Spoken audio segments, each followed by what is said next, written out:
We have two sessions, one now and the next one right after the tea break, same menu. And I'll give a quick background on what we are trying to do here and why we are having this session.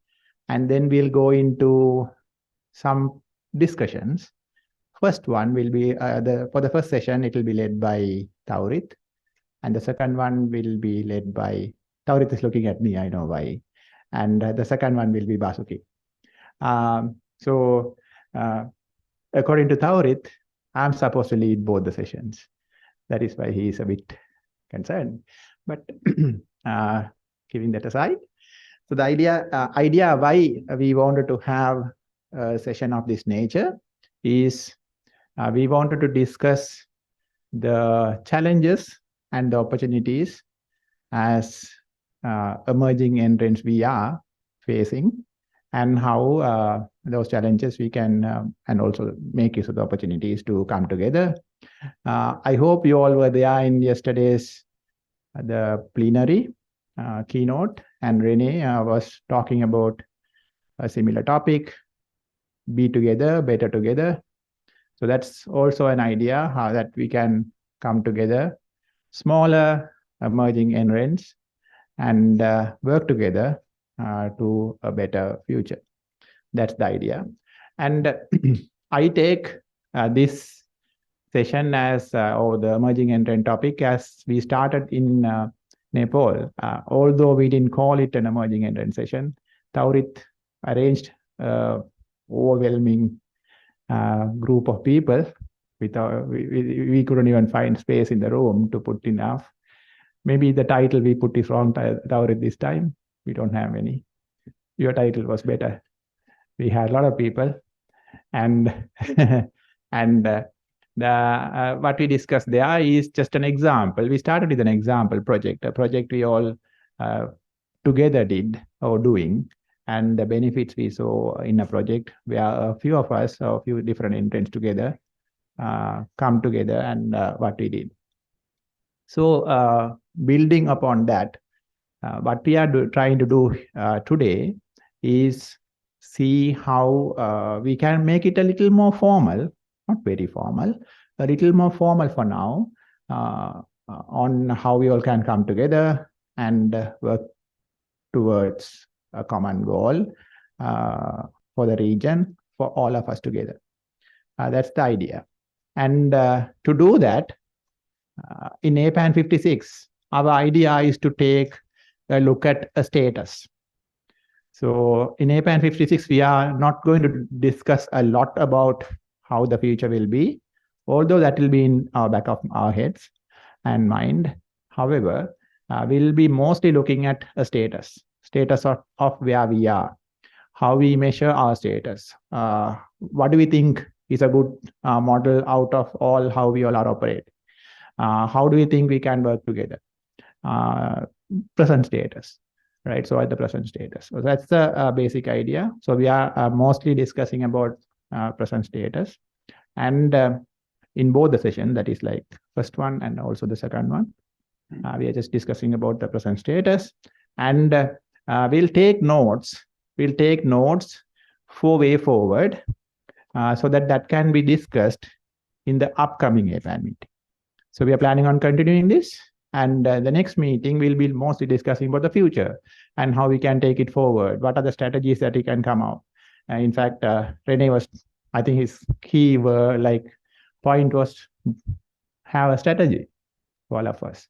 So, so today's sessions, we will be having that in mind, what sort of strategies we can start working on. But we'll not have time to discuss strategies today, I believe, because we don't have enough time. First, we have to understand where we are.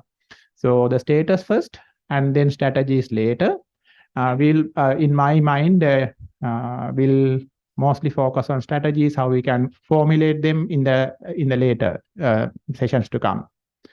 So that's said, and I'll ask Taurit to start the first session. I don't think I had introduced Taurit, but just in case, Mohammed Taurit is from BDREN. He's currently leading BDREN, the CEO of BDREN, and very well known in the community. Taurit, over to you. Okay. So a very good morning to everybody. Actually, I was looking for a full house. It is not there. At least some APAN people is there to fill the house. So thank you, Liana. Keep on your work. So all the important people, yes. If I knew that, I could have more panelists, because once you can gather the speakers, then you can have the audience. So that is another beauty or another strategy. Actually, we were looking for designing it in a presentation mode, but Roshan told me that actually presentation, it feels little bit boring. It is almost one-sided. It doesn't work. It doesn't have any impact. So that's why I tried to make it in a panel discussion session. So the modality will be, someone will be the lead panelist. He will trigger the discussion, and then rest of the panelists will follow.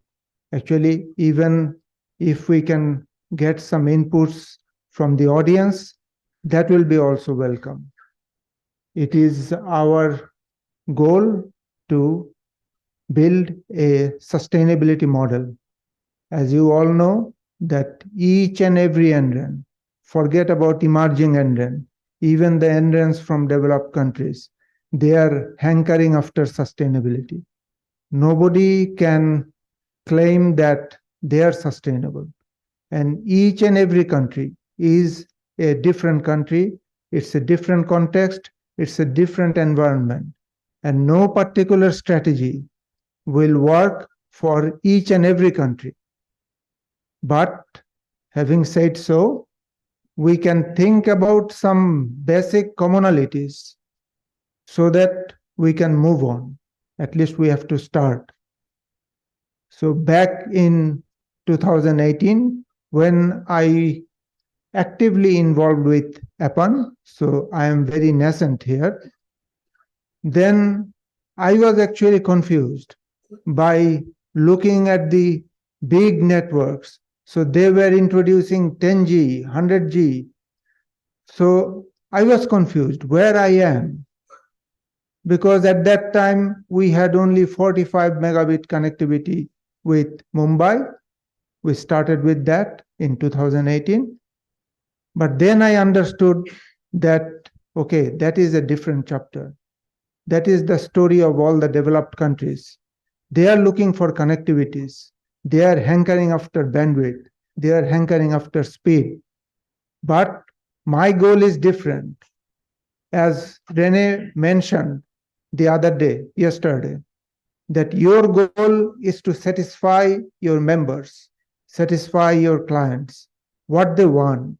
If they are satisfied, then you are safe. Doesn't matter you have 100G connectivity or 200G connectivity, you have resilient ring, you have redundancy, you have backup, all those things doesn't matter. So I started from that point, and after 5 years, at least I can say that I am somewhere. Okay, I am not amazed by the high capacity links, because once upon a time, I thought that what is a signature parameter for an NREN. So I used to think that the global research and education network connectivity is the signature parameter. But now I doubt that, at least for the developing countries. Yes, there are other panelists, they can view it. When I go to my member institute, I never mention that we have 1 Gbps connectivity with the research and education network. Because I know if they ask the next question, I cannot answer. What shall I do with that connectivity? I don't have any answer. That's why I address the problems differently. I try to find out what they are looking for. and I try to address their needs. So that should be the goal for each and every NREN. So let's try to identify what are the needs of our members and how we can make our NREN sustainable.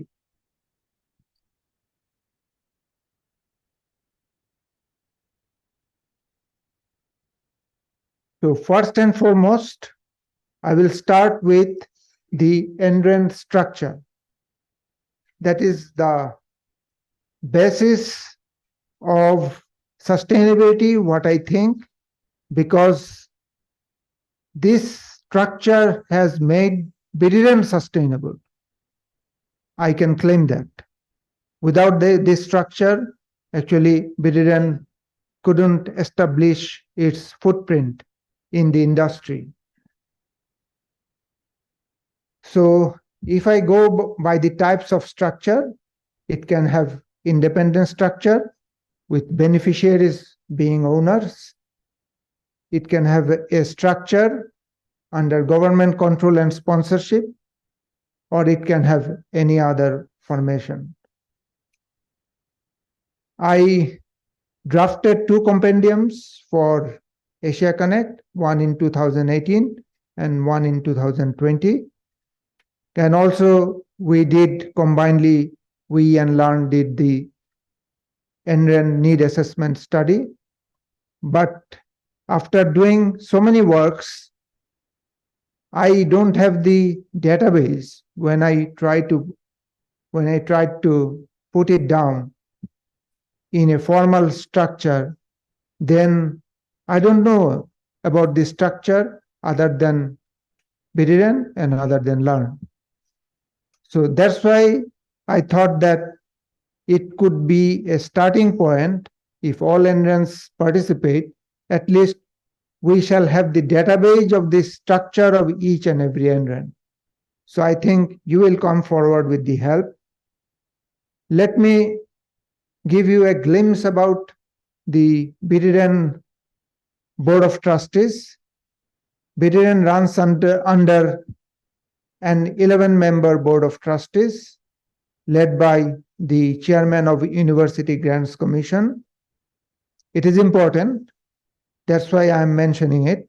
It is important for everybody because University Grants Commission of Bangladesh, they allocate the budget for each and every member. So once he becomes the top of our structure, when he sits on the top of our structure, the allocation of budget and the spending of budget is under his control, under his supervision. So it gives us an extra mileage. The vice chairperson, he is also a member of University Grants Commission. Then there are trustee members from six vice chancellors, from four from public universities and 2 from private universities. There is 1 additional secretary, he is from the ministry, 2 distinguished personalities as inductee trustee. Normally, we take it from the academicians list, but sometimes we take it from the industry also. And me as secretarial support. So if you look at the structure, you can see that the structure is mostly dominated by the people who allocate the budget and by the people who spend the budget. So that is the beauty of this structure. If I go by its strengths, I have already mentioned the strength lies in the structure, the ownership, because the users, the universities, they are our main users, they are our main contributors. So they are the owners. They are sitting at the top of Biriran. So the belongingness is there, and it's a government-owned trust.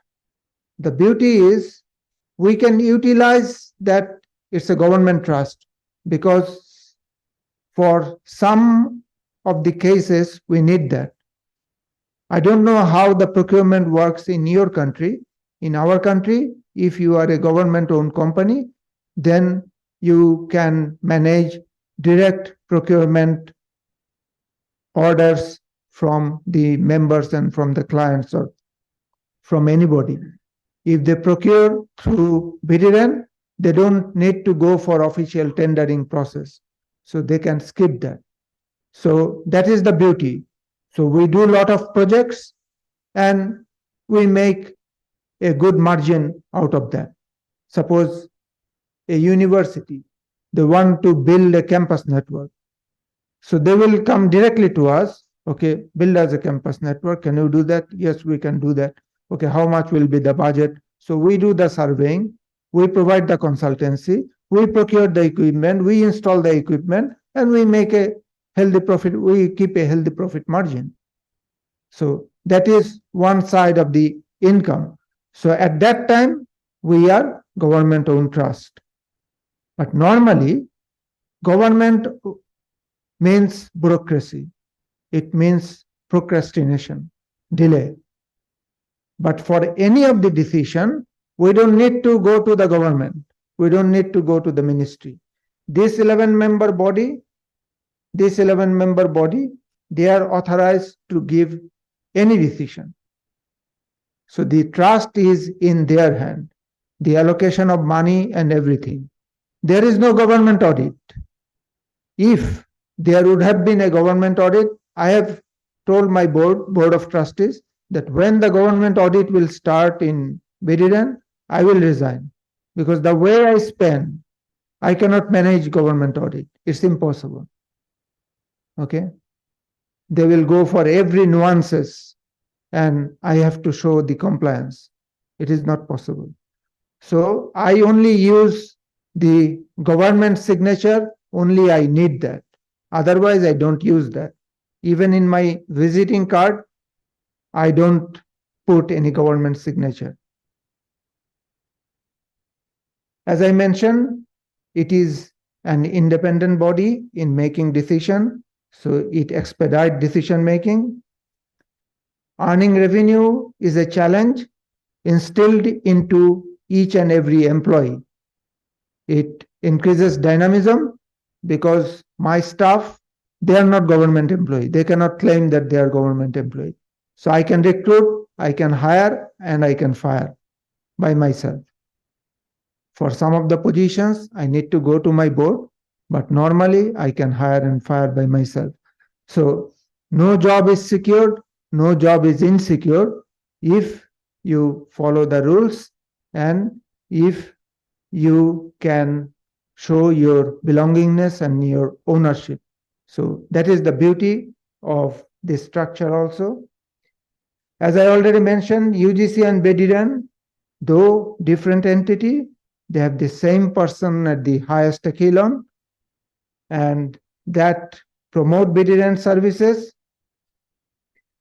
And the beauty of this structure is I could offer a separate salary structure, which is way different than government salary. So it almost 2.5 times of normal government salary.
basically has outsourced its services, operation services to the vendors.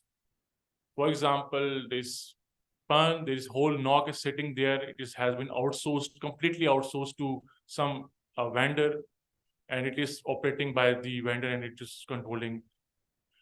And all the other initiatives, if you can ask the development, automation also, or the smart university projects also, whatever it is under the PAN, mostly operations activities goes to the vendor side, because of the fact is that the employees are not getting the match salaries or much pay to handle this all the operational activities, or has a very technical expertise.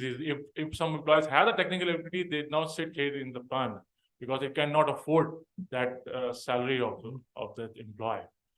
So as far as the approving authority is concerned, it is simply the chairman HSC has, or we call as executive director, has authority to approve anything which belongs to PAN.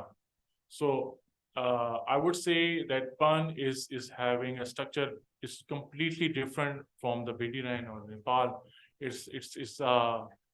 PAN is basically now department of Higher Education Commission, which is providing the NREN services to the universities of Pakistan. Okay, now if I dig down a bit, although it will be covered under financing model, but I just want to understand how the budget is allocated.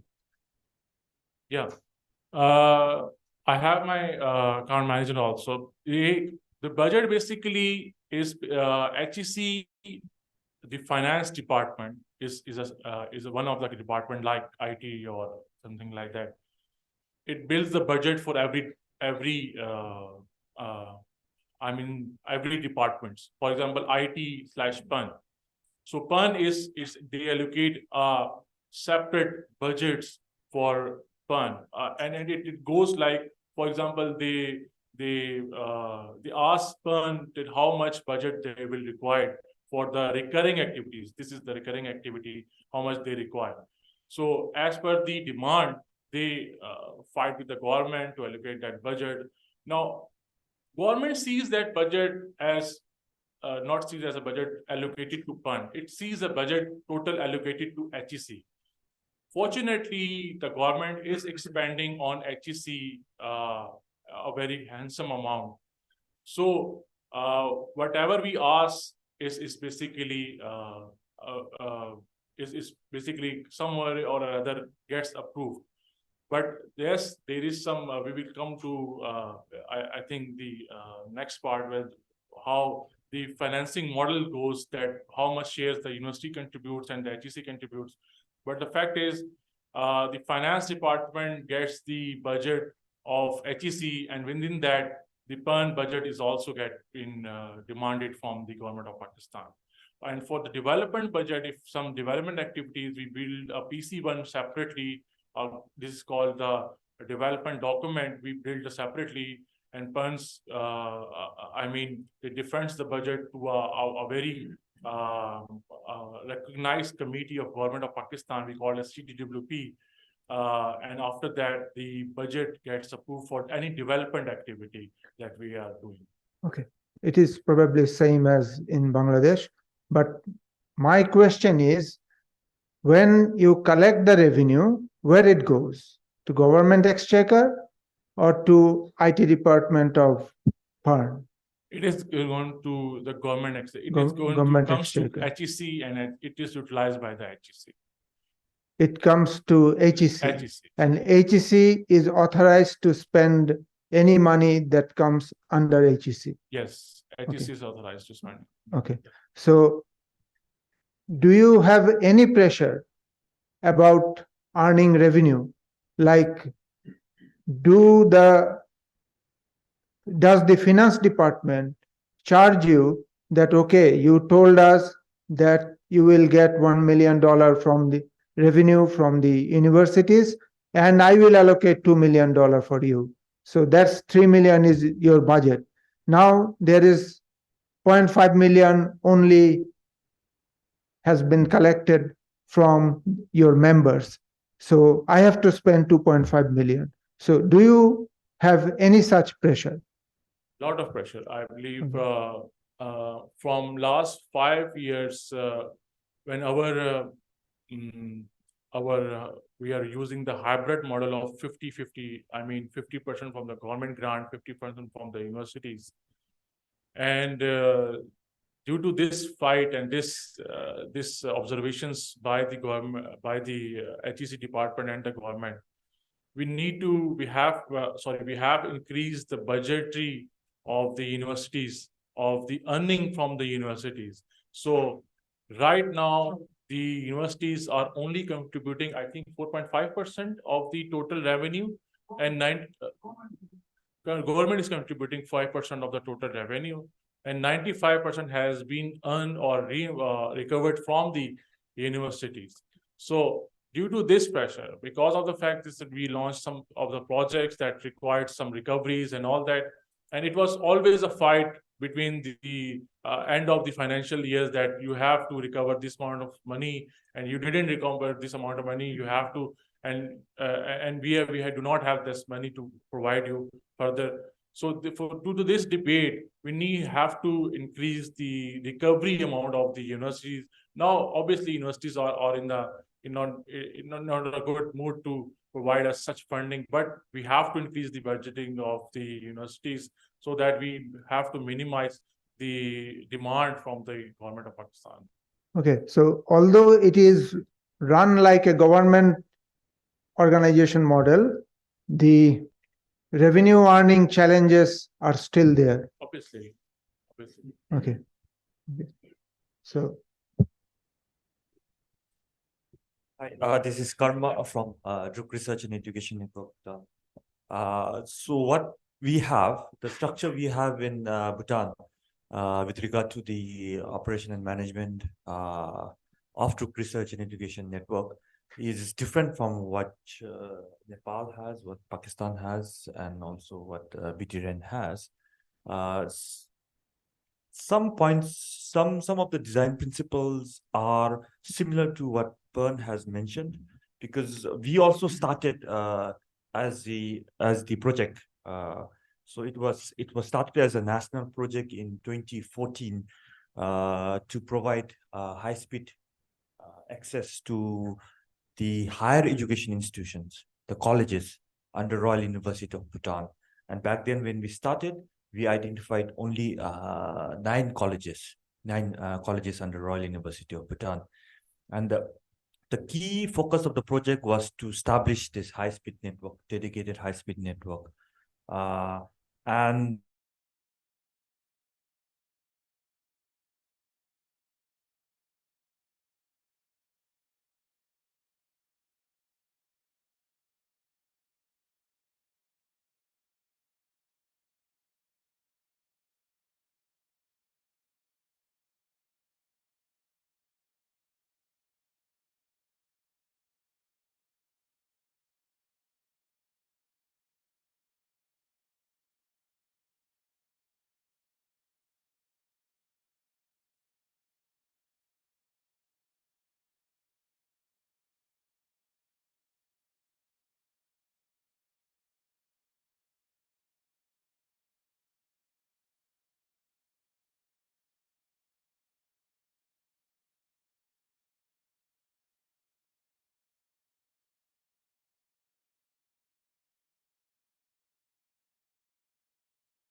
procurement rules and regulations, HR policies as such.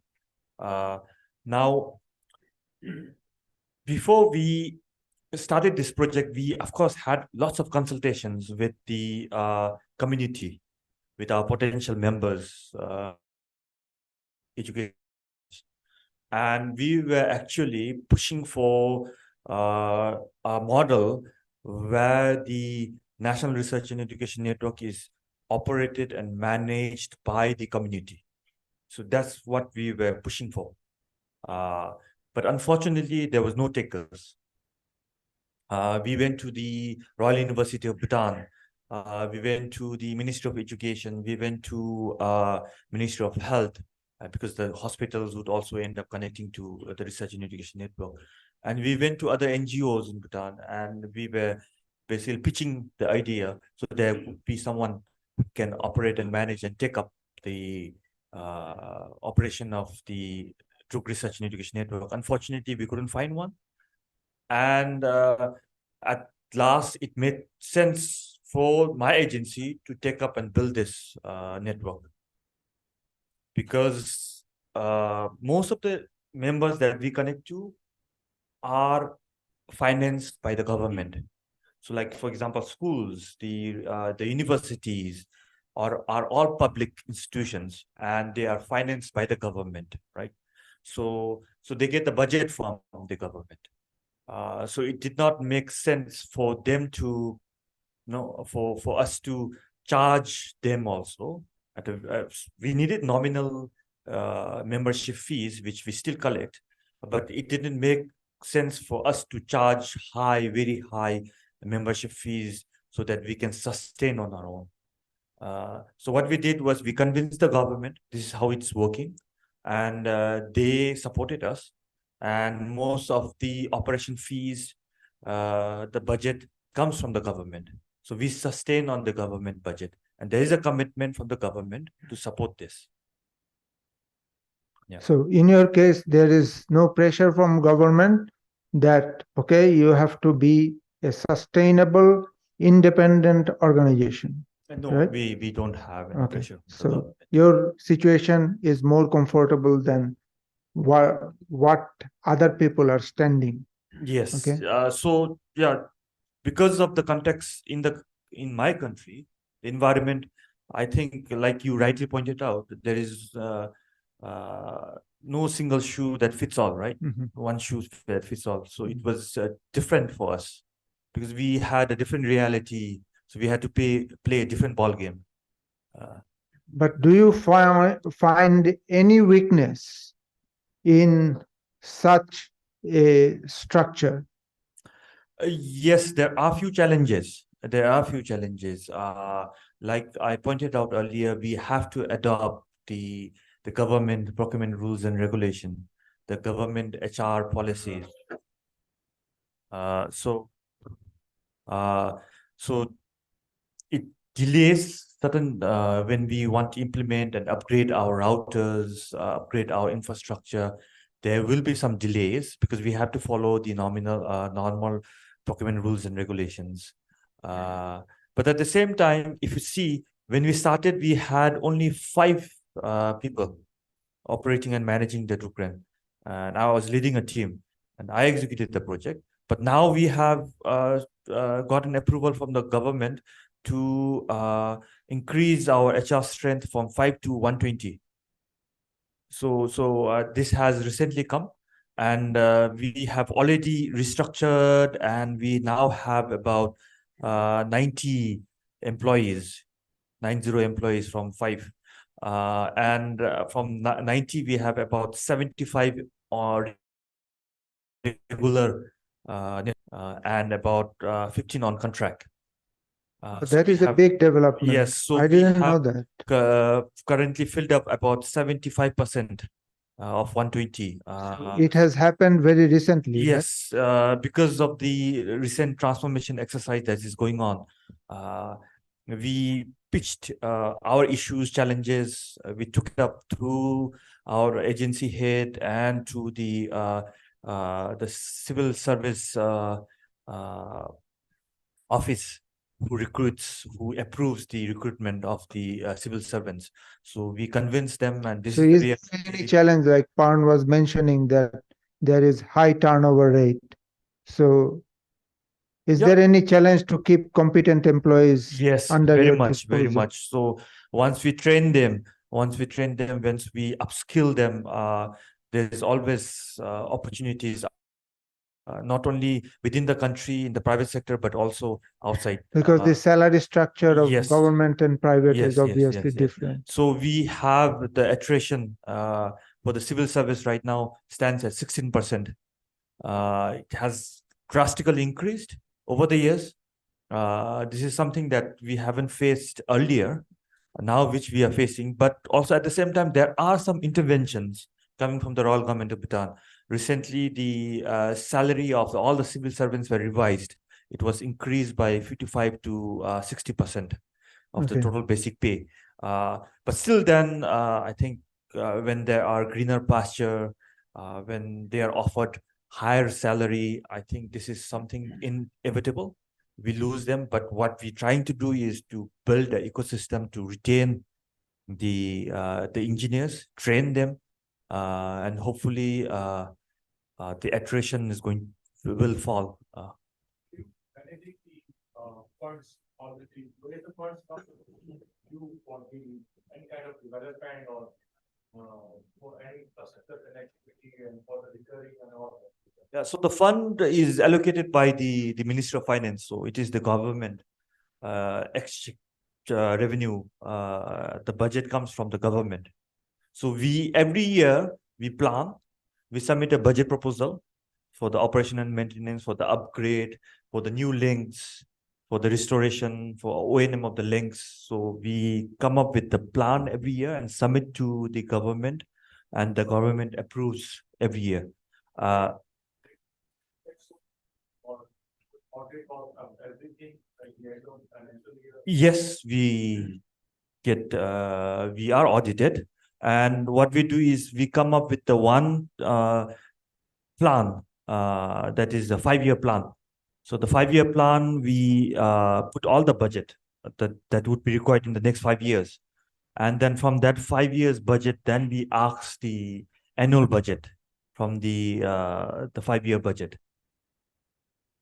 So they're actually a truly government organization. Yes. So yes. there is less challenges in terms of finance, in terms of financial challenges. The challenge is not that much, other than doing some development activities. Yes. Operational finance is managed by their operational budget, but probably they have other challenges, Yes. but not in the financial sector.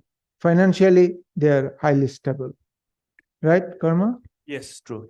But we also charge nominal fees. We collect nominal fees as annual membership fees from our members. We collect based on the bandwidth they subscribe to Drukran. So, for example, if they subscribe for 100 megabit per second, we charge them about $300 every year. And if they subscribe to 1 gigabit per second, we charge about $500 to $600 every year per member. So this is the annual membership fees that we collect, but it does not cover our operation costs at all. That comes into membership fees, right? Yes, that comes Okay. to membership. We will come to that point later. Sorry. Oh yeah, for the membership fees. So for the membership fees, $300 US dollars 300 per year, per member for 100 megabit per second. 100 megabit per Mbps. second. Yes, 100 Mbps. For 1 Gbps is about $550 It is nothing. per year actually. per member. Yeah. It's very It is nominal. actually nothing. It's very nominal. It is much lower than your cost of bandwidth. Yes, but the cost gets the budget gets filled by the government, so we can operate and manage the network. Asita, about learned structure.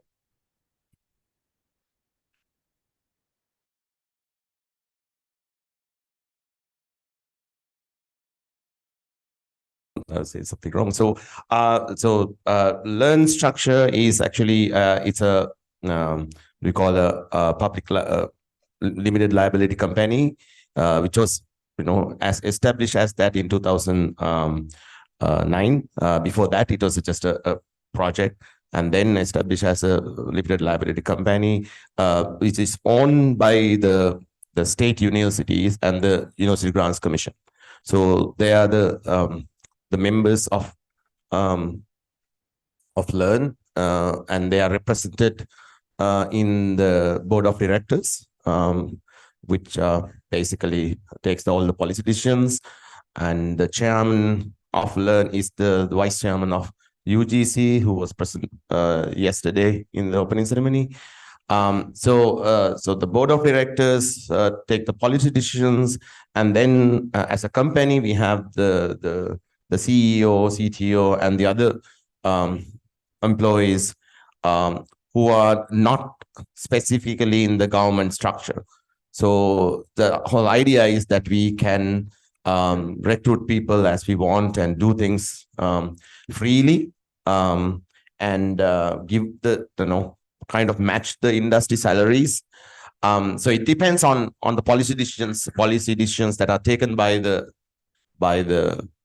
board of the directors, who are government or university employees. So there's always a struggle sometimes to convince people, because as of now in Sri Lanka, with all the financial problems and all that, we are seeing a lot of new rules and circulars and everything. So people are afraid to make changes, but we have had good times, and now it's kind of, but still we had a big salary revision very recently, because as mentioned, due to the inflation and everything, the salary structures were changed heavily. So in the industry, in the IT industry specifically, the salaries are mostly pegged to dollars and euros and Australian dollars and so on. So their salaries are actually, like, in the last year and a half, the salaries in Sri Lanka have doubled, more than doubled in the IT industry, because of the rupee crash, right? So it was very hard for us to match that. So now we have had a salary revision with and it's now looking good. So we have to see how it goes. But we have the freedom to actually operate by ourselves. And looking at the financial structure, we don't get any money from the government. We solely run from the revenue that is earned from providing the services to the universities. And when you say that, basically what we are doing is using the economy of scale and then the bargaining power to get the services at a low cost and give that to the universities, to our members. So even though the controlling members we have 17 state universities, but we are providing more than 60 institutes. And on top of that, of course, we are providing the other services as well. But still, we are making, I mean, that has been a sustainable model so far. But now there's again a few challenges, especially because the government is not giving money to the universities as well. I will come to that financial model later. Yeah. So now let us keep ourselves within the structure. Yeah. So if I put Bidiren and Learn side by side, it is almost similar structure, right? Is there any difference? You can point the out. difference is like it's not a government-owned trust. I mean, there's no trust, and so it's like the government doesn't really have a control over. Yeah, same with Bidiren. So all the decision-making capability is there with the board of trustees, and in your case, the board of directors, yes. Right? So it is almost similar. The revenue that you earn, it remains within your company, and in your case, it's a company. Yes. In our case, it's a non-profitable trust. Yeah. It's similar. It's non-profit company basically. So we are not. It's not a profit-taking company. I am trying to visualize that where from the Bidiren trust concept came. Actually, I used to think that it is from Pakistan because Bidiren has been developed very recently. So I think it is the Sri Lankan concept which has been instilled into our policymakers' mind. We call it a company limited by guarantee, which basically like a trust. It's like as it is a profitable company. Yeah. Okay. Anything else to Okay, add? I will come to the financial model later. I'm moving very slow. So should I move faster or should I take comments from? Well, from a total different part of the world, but I see some of the same issues. Is interesting to see because everybody started as a project. If I look at the 5 NRENs that I had at Nordnet in that sense, one of them is a competent limited by guarantee, and that's the most successful one. Who is that? That is CSC in Finland. Oh, Finland. They are extremely efficient and they are very good at what they're doing. They're very basically run as a private company. In Denmark, Norway, and Sweden, there are government organizations and they have all been restructured at least 3 times. And every time they're being restructured, they go in hibernation for 2 years. Nordnet as a collaborative organization was set up as a company limited by guarantees. And the statutes were written of a very wise person in the Danish ministry, and that has been extremely helpful later on, because every time one of the governments decided we want to do something else, we had our shareholder agreement, which basically says, well, you can't. And that has been extremely helpful in terms of keeping a long-term relationship. There's a couple of other things into this. The attrition of staff is detrimental to most organizations. By being a more privately limited type company that is guaranteed by the state, you have the ability to offer median ranges salaries, which means that people have a tendency not to move from you. Despite they're not being paid top dollar, they're also not being paid bottom dollar. So that has really kept. Nordnet had it was actually hard to get rid of people at some point in time because people are so satisfied being there. The other things depend on what you want to do in terms of services, and especially if you start looking into dealing with telecommunication companies on international, then having a structure that allows you to do long-term contracts. I don't know how long-term your contracts are, but typically what I've seen for many NRENs that they do 24 to 36 months contracts for connectivity because of their product cycles. That's the most expensive way of doing telecommunication.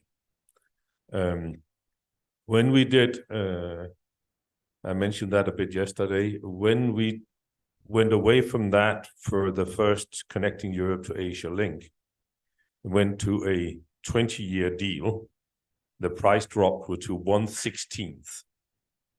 For a 10 gigabit link for Nordnet, it went from nearly 300k euros per year to 16k euros per year. But that also requires that your organization can do the long-term commitments.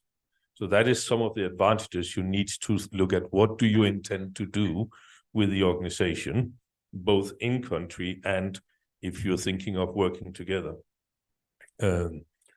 And then build the structure from that. But if you're going to make a shareholder agreement, I'm happy to share Nordnet because that's the best piece of work I've seen for a very long period of time, because it really was the founding fathers who put that one in. I'm looking ahead. How do we bind people not doing stupid decisions many years from now? And as I said, many of the other government organizations has been restructured so many times, and it's really been detrimental and not very efficient doing that. Thank you. Thank you. That's okay.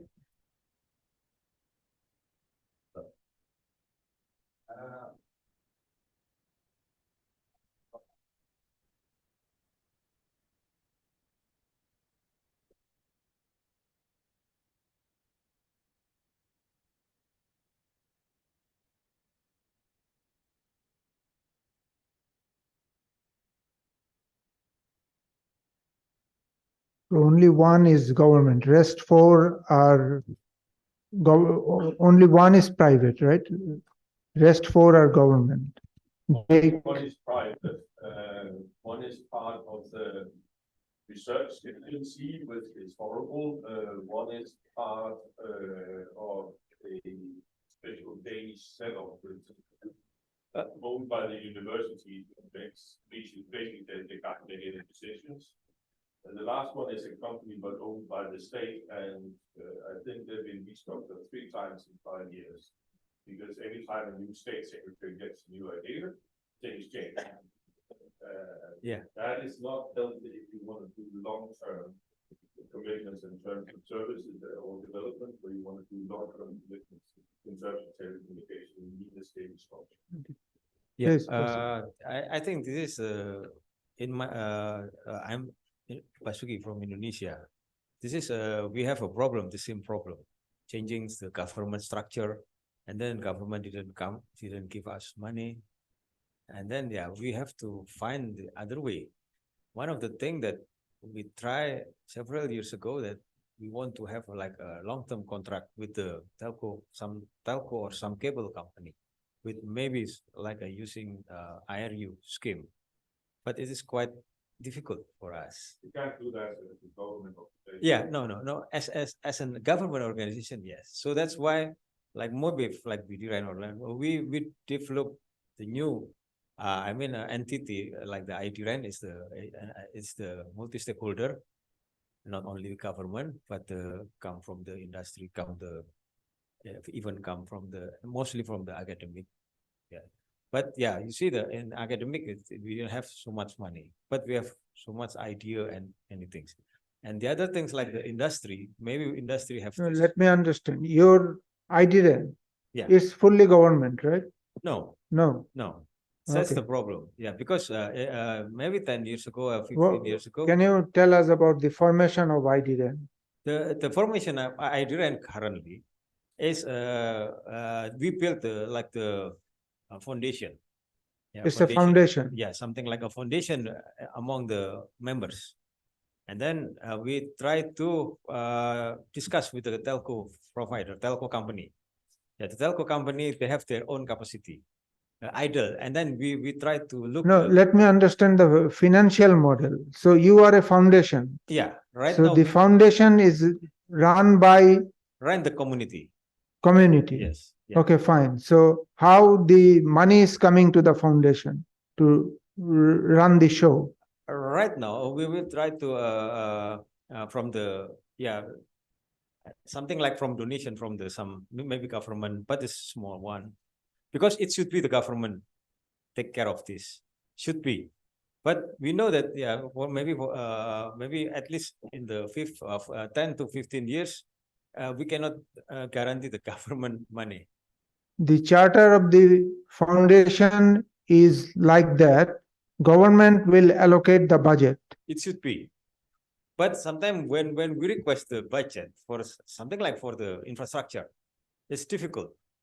No, that is capital investment. I Yeah. mean the operational expenses. Yeah, operational expenses, OPEX, usually running by the university. And then we put some additional charge for some university who run, for the manage the routing, manage the, yeah, it's different. So government doesn't allocate any budget to the foundation for running the operational activities. Yes. So that's why we are like a business entity. Like we have like entrepreneur, we have to find the other solution. Okay. So that's why like IRU, something like the IRU long-term contract for for link. It's very good if we can have this. Question on then the sustainability, it could be how to see that the sustainability of, so then this is not owned by the government and it is owned by the university. Yeah, because we maybe in Indonesia we depend on the one university, because of course government have a budget, but sometimes if the policy changes, they didn't give us the budget for what is different the NREN and internet. it's quite difficult to disseminate. No, this different with the ask. Why? It's different. Just IP network. Just Yeah, that's why I was telling that the connectivity issue is not the main issue for the developing countries or least developed countries. If you tell them that we have the research network connectivity, no one actually will bother. yeah. You have to address, you have to collect what is their needs, and you have to address those needs. Their need is not to get the connectivity because they are getting it somehow. Their need lies somewhere else. Okay, I will come to that point later. You compete just with internet connectivity, Mhm. then you're dead. Mhm. It's just a question of time. Mhm. When I started at NortonNet, we had 100% of our revenue came out of network fees. I quickly realized that would be, in the long run, if I didn't add any value in terms of something that was different than IP service. And the Nordics is a bit different. There was a demand for lambda, so that it was a little bit different. But in the end, we were 65% service. And that's where my advice is, get us close to the day-to-day importance. And I think that's also what we've seen from the Belisang project and the Lucia project. That the closer you get to the end user customer, if you're part of their education infrastructure capability, you become a core asset they don't want to let go of. Yeah. Because I've seen from New Zealand and other places, then you get another CIO coming in that used to work for an IP company and they said, oh, why don't we just buy IP of these guys? And that basically made Bayans having severe problems for 5 years back in the government about funding. But if you're part of the core services that need to do the teaching and administration on a day-to-day basis, then they are less likely to let go of you. Okay, so yes. Services, and that's the reason actually Nepal Research and Education Networks added telemedicine service as one component of the research and education network as well, because we have some members from the health communities, teaching hospitals, so we need to engage them with the telemedicine activities as well. So we provide technical support to them to link their rural areas, right? So yeah, it's a very important to have the services, right? I think telemedicine is an area where many emerging NRENs could benefit from adding that as a service. Because if you don't have large research facilities or large research instrument that require a significant amount of bandwidth, the bandwidth argument is hard to justify in that sense. Unless you really provide something special that they can't get elsewhere. If you really want to compete on prices with the commercials, that's hard. Then you need buying power, and that's what you've been seeing in ANA and AER. The work that we've been doing there is actually aggregating buying power so that the telcos suddenly became interested in dealing with you. Instead of saying, well, and that's the difference. If you go to telcos, you're either a retail customer or you're a wholesale customer, and the prices are really different. If what you need is at the level of a retail customer, you get retail prices. That was the 300K I talked about before. By going together, we got wholesale prices, carrier prices, which was 1/16 of what we were supposed to pay as a retail customer. So, but there you need mass, and that's why it's good working together. That's how you can get to decrease your prices and be competitive. If I may add, so what we also did was similar to after visiting NortonNet, we got an idea of how they capitalized on the aggregated economies of scale, basically. So we also, similarly to what NortonNet has put in place, what we did was we floated a tender to the ISPs, and we aggregated all the demand of the internet bandwidth required by our all 250 members, and it's about 10 gig connections. And prior to the floating of the tender, the price that the members were paying was about $15 per Mbps per month for international commercial transit bandwidth. And after we floated the tender, demanding for 10 gig, the price came down from $15 to $5. So more than 100% dip in the price. So, and how we basically reduce the costs, make it more affordable. And so the members were happy with that. Not only for the RNE community, later the regulators also questioned the ISPs if why they are not being able to offer what they are offering to us at the same price to all the public, to the consumers. So the recently in August last year, the same price that was given to the RNA community was given to general public as well.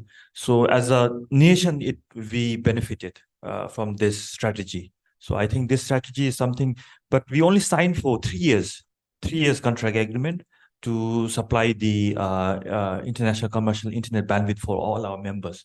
But it is from one source. But we do multi-homing, so we have 2 ISPs we connect to, and we put a condition in the tender in such a way that the lowest evaluated bidder price should be matched by the second lowest bidder also.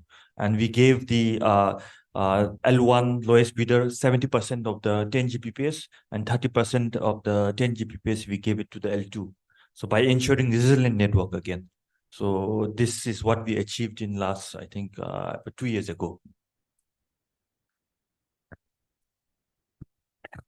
I wanted to mention something. By the way, I'm Lorena. I'm from Nokia, leading the Research and Education Network segment together with Thomas. And when Rene mentioned about telemedicine, I started thinking about the topics of collaboration that I think is also like some of the topics that you wanted to address in this panel. And I think it's really important that as a new or emerging NRENs, you bring that collaboration and partnership in the top of your priorities and how you want to develop that strategy.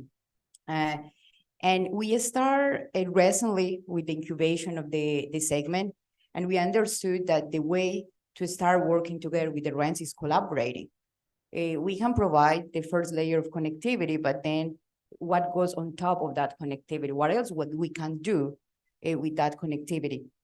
So I think that actually the NRENs tapping into the collaboration that can really harness the more resources, more expertise, sharing different knowledge. And I think the clear example is what we started also doing with Nortonet. We met Eric, and with Eric, we start discussing how we can support the emerging NRENs. What are the kind of like collaborations that we can do with them? Could be consultancy, could be trying to support them in different initiatives that they have, how we can actually expand the knowledge that are happening in the Nordics or in different areas. But I think it is really important that you develop what is that strategy for what actually you want to collaborate. It could be like internal things that you understand, okay, we want to collaborate because these are our objectives. And for that collaboration, we need this partner ecosystem because you are not going to survive by yourself. If you really want to make a long-term and sustainable business, you need too many actors to work together. Could be from the government, could be from academia, could be like the telecommunication companies, or also reading the environment. What are the needs of my country? My country is focusing in, I don't know, telemedicine, or is focusing in agriculture. Based on that, how we can be part of that a specific need to not only provide the network infrastructure, what else can we do on top? And for that, maybe I can just bring 2 examples, because Nokia started incubating the digital industry. So we provide telecommunication for our service providers, but also we start developing a telecommunication for segments. With segments, I said, mining, energy, manufacturing, logistics. And we are running that part of the business based in partnership, a strategic alliance, because we identify that when we go to our potential customers, they don't want the technology. They don't want to talk about, can you bring 5G or IP or optic transport? They don't want to talk about that. They want to talk about use cases. What are the solutions that you can enable end to end? So for us, when we go to, I don't know, a manufacturing company or a logistic or a warehouse, we don't talk about the technology that we are offering. We are talking about, we can actually enable automated logistics. And how we enable that automated logistics? Through collaboration. And that collaboration comes from like a partner strategy that we start developing. And for the NRENs, we did the same. We offered the first layer of connectivity, but what else we can do on top? So we start developing programs related to female empowerment, digital skills, innovating learning spaces, and bridging the digital divide. And for that specific area of innovative learning spaces, we also have a specific example that is an innovation center that we help building in Stuttgart. It's the Arena 2036. And that is an excellent platform for research and education. And that is when you have all of the actors and elements of collaboration, because you have the academia, you have the government, you have the industry partners that are coming from like that ecosystem, you have the telecommunication providers, and then the students go there to start doing research in different use cases that they can work together with the industry. So as emerging NRENs, I definitely will suggest that you keep that in the top of the priorities. I think right now we can't survive if we don't collaborate. I heard that some of the NRENs, they actually have a person that is dealing with, I don't know, international cooperation or this type of strategic alliance. And of course, Nokia also will be happy to collaborate, going beyond the connectivity layer. And unfortunately, I need to leave today, but Thomas will stay here until Friday. He is the head of evolution and partnership. So he knows a lot about partnership strategies, different models. And I think you will be happy to share our expertise and, you know, the different models that we build for that part of Nokia in the digital industry angle. Okay, if you have any success story, you can share that with us and we will communicate among ourselves. Sure, of And course. we will try to leverage on that. Yeah, we're model. currently working with Red Clara in one of these projects. Red Clara. Yes, so we, and there are like another partners that are kind of like coming together to put a project more in the female empowerment area, but also we are working in other areas with them that we'll be happy to share when that materialize more. Okay, please share the success story with we people and we will try to catch it up. Okay, thank you. So should we move for tea or should we continue? It's up to you.